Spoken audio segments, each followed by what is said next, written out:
A woman moved into her own apartment at 32 and posted about how liberating it felt to finally have her own space. 6 months later, she posted a video about how she had learned to fix a leaking pipe herself and how proud she was of that. The comments were full of encouragement, and the video did well, and the whole thing looked like a genuine success story. What the video did not show was the 4 hours she spent watching tutorials and the 2 trips to the hardware store.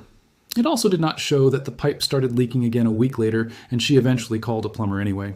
None of this is a criticism of her, because learning to fix things yourself is genuinely good and worth being proud of. But it does point at something that the current cultural conversation has been carefully avoiding for about a decade now. There are things that men provide which have no clean substitute, and the absence of those things is felt before it is named. Today we are covering exactly what those things are and why the market is currently teaching a lot of people about them. But before we get into it, there is something I need to tell you about, because it matters more than anything in this video. I wrote a book, and I wrote it specifically for the man who is watching this video right now at whatever hour it happens to be. It is called The Modern Stoic, and it is available at mindoverman.shop. And it is not a book that you read one time. It is a working system with daily practices and journaling prompts and frameworks that you actually apply to your own life. I wrote it because I needed something that told me what to actually do, instead of just telling me how I should feel about it. The link is below, and I'm genuinely asking you to get it before this video is over, because you will use it starting today. All right, now let us talk about what men actually provide, because this conversation almost never happens with any real honesty. The standard version of this argument is that men provide money, and that argument is both outdated and genuinely weak now. Women earn their own money, and women build their own careers, and the financial argument stopped being persuasive years ago. So we are going to skip it entirely and talk about the things that are significantly harder to replace than a paycheck is. The first thing men provide is physical security, and this is the one that gets dismissed most often and matters most in practice. Not security in the sense of being rescued, and security in the sense of a nervous system that can genuinely relax at night. A woman walking to her car alone at 11 at night is running a background process that a man walking beside her switches off. This is not about capability, because a capable woman is still running the process, and capability does not turn it off. It is about the specific biological reality that a physical presence changes how threatening an environment actually feels. No app, and no course, and no amount of independence replicates the feeling of someone larger standing between you and a risk. The second thing men provide is what researchers call protective buffering, and it deserves a much clearer name than that. It means absorbing external difficulty so that the people you care about do not have to face that difficulty directly. The confrontation with the neighbor and the argument with the contractor and the thing that has to be said to someone, men tend to move toward conflict to resolve it, and that directional instinct produces enormous practical value over time. The person who has someone willing to handle the difficult conversation is living a materially easier life than someone who does not. The third thing men provide is a specific type of honesty that most people do not receive from anywhere else in their lives.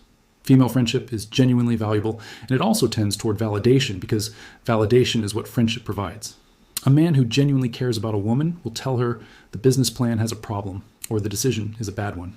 He will do it plainly and without softening it, and that plainness is uncomfortable, and it is also extremely useful. Being surrounded exclusively by people who agree with you is a specific kind of poverty, and most people never recognize it. The fourth thing men provide is decisiveness under pressure, and this is the one that shows up during actual emergencies. When something goes genuinely wrong, the value of a person who acts quickly without processing feelings first is enormous. Men are frequently criticized for jumping to solutions, and that same trait is exactly what you want at 2 a.m. The car is broken down, or the pipe has burst, or the situation has escalated, and someone needs to move immediately. The fifth thing men provide is the one that almost nobody discusses, and it is possibly the most significant of all 5.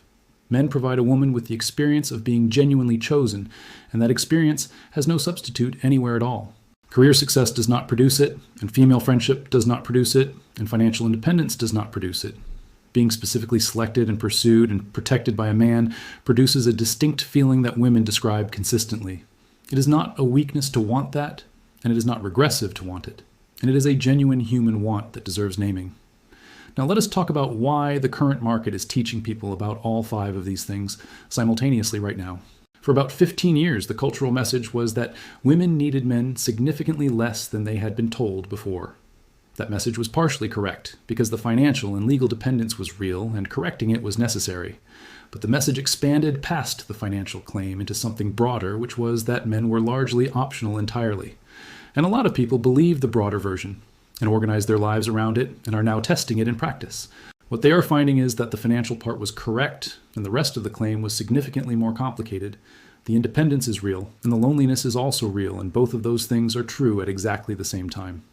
Now here's where I want to be genuinely careful, because there is a cheap version of this argument and a real version. The cheap version says women are suffering and they deserve it, and that version is both cruel and factually lazy. Women who are experiencing this are not villains, and most of them absorbed a cultural message they did not create themselves.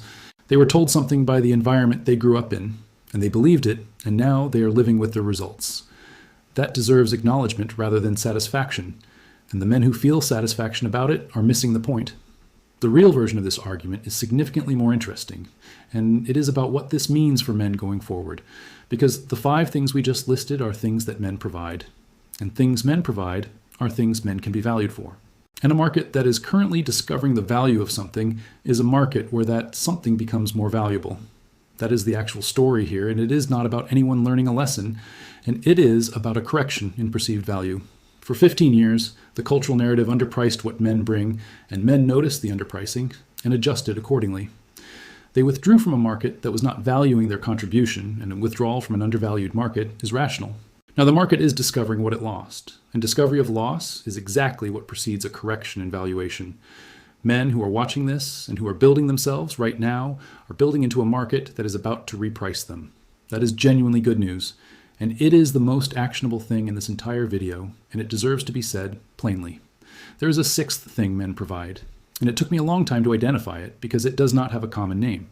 It is the specific experience of having someone in your corner who does not need anything from you in order to stay there. Most relationships in adult life are transactional in some form, and the transaction is usually invisible until it stops. The colleague is friendly because you are useful, and the acquaintance is warm because the social context requires it. A good man in your life is frequently the one relationship that does not operate on that logic in any recognizable way. He shows up when there is nothing in it for him, and he stays when the situation is inconvenient, and he does not keep score. That kind of presence is genuinely rare, and most people do not realize how rare until they no longer have access to it. And it is one of the reasons the absence registers so strongly, even when the person cannot articulate what is missing. That presence is what men have historically provided at enormous personal cost and with almost no acknowledgement attached. Now here is something worth understanding about why that presence became less available across the last 15 years. Unconditional presence requires surplus, and surplus requires that a man has enough left over after his own life is handled. When men were struggling economically and being told their instincts were problematic, the surplus stopped being available. You cannot give unconditionally from an empty position, and a lot of men were operating from an empty position for years. So the presence contracted and it contracted toward the people who were closest, and everyone outside that circle felt it. That contraction is not selfishness, and it is what happens when a resource becomes scarce and gets allocated more carefully.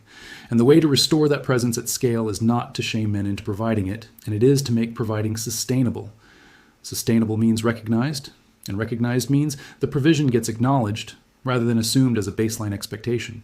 Now to every man watching this who has wondered whether what he brings actually matters in the current environment.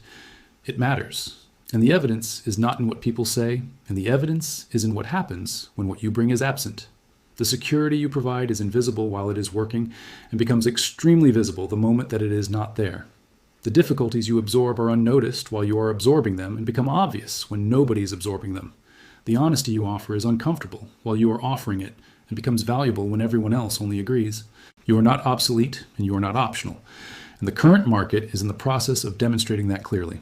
But here's the part that actually matters, and it is the reason this video exists and not just to make you feel good.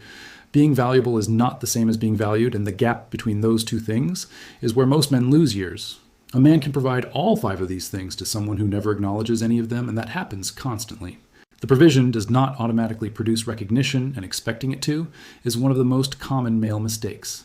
So the actual instruction here is not to provide more, and it is to provide deliberately to people who actually notice. Watch whether your absorption of difficulty is acknowledged, and watch whether your honesty is received or resented. Watch whether your presence is treated as valuable or treated as the baseline that requires no comment whatsoever. Those observations tell you everything, and they tell you within months rather than after years of unrecognized effort. The man who provides deliberately to people who recognize it builds relationships that genuinely sustain themselves. The man who provides indiscriminately to anyone nearby builds resentment and exhaustion and eventually withdrawal. And withdrawal after years of unrecognized provision is the specific pattern that produced everything we discussed today. Millions of men provided without recognition and eventually stopped, and the market is now feeling the aggregate absence. You do not have to be one of those men, and you can decide early who receives what you offer, and that decision protects you. That kind of deliberate evaluation is exactly what the modern Stoic is built to help you develop with actual practices. Get it at mindoverman.shop and start applying it, because reading about discernment is not the same as building it. Drop one honest word in the comments below describing where you are in all of this right now at this exact moment today. Valued, building, selective, done, clear. Whatever single word is most genuinely true for you sitting there right now. Because somewhere below your comment is a man providing everything to someone who has never once acknowledged any of it. Your one word might be the first evidence he gets that what he brings has value and that value deserves recognition. Every week on this channel, we cover what men actually need to hear without softening any of it for anyone's comfort. That is what Mind Over Man is here for, and see you next week, and provide deliberately to the people who see you clearly.